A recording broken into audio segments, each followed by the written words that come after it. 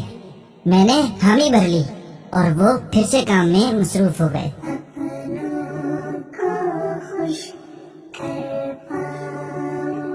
میں نے گھر آ کر بھائی کو بتایا تو انہوں نے 200 روپے مزید تھما دیے اور کہا انہیں 800 روپے دو اور گھر بھیج دو۔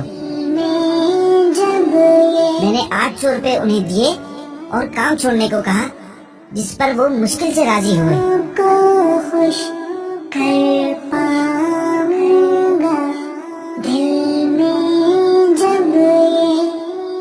اور اپنے پلاسٹک کے پرانے جوتے اٹھا کر پہنے، جس میں سے پاؤں کا انگوٹھا جوتے میں بنے سوراخ سے باہر آ گیا۔ انہوں نے شکریہ ادا کیا اور چل دیے۔ ان کے چہرے پر سخت تھکاوٹ کے باوجود فاتحانہ چمک سی تھی، جس نے مجھے تجسس میں ڈال دیا۔ انہوں نے نیچے دیکھا، کچھ سوچا اور زیر لب مسکرائے، جس سے میرے تجسس میں اور اضافہ ہو گیا۔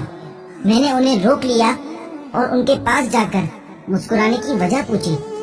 اصرار کرنے پر انہوں نے بتایا، کل گاؤں میں شادی ہے، بچوں کی امی نے نئے سوٹ کا مطالبہ کر رکھا تھا، اس لیے پریشان تھا۔ الحمدللہ اب پیسے پورے ہو گئے، جاتے ہوئے ان کے لیے سوٹ لے جاؤں گا، بس یہی سوچ کر مسکرا پڑا۔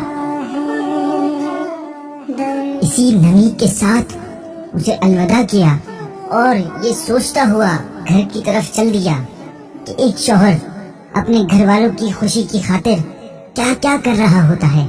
اگر اس کا اندازہ گھر والوں کو ہو جائے تو اس کی راہ میں آنکھیں بچھانے لگیں۔ امت پر مہربان آقا صلی اللہ علیہ وآلہ وسلم کا خوبصورت فرمان، اللہ پاک اس عورت پر نظر رحمت نہیں فرماتا جو اپنے شوہر کا شکر ادا نہیں کرتی، حالانکہ وہ اپنے شوہر سے بے نیاز بھی نہیں۔ ثواب کی نیت سے شیئر کیجیے۔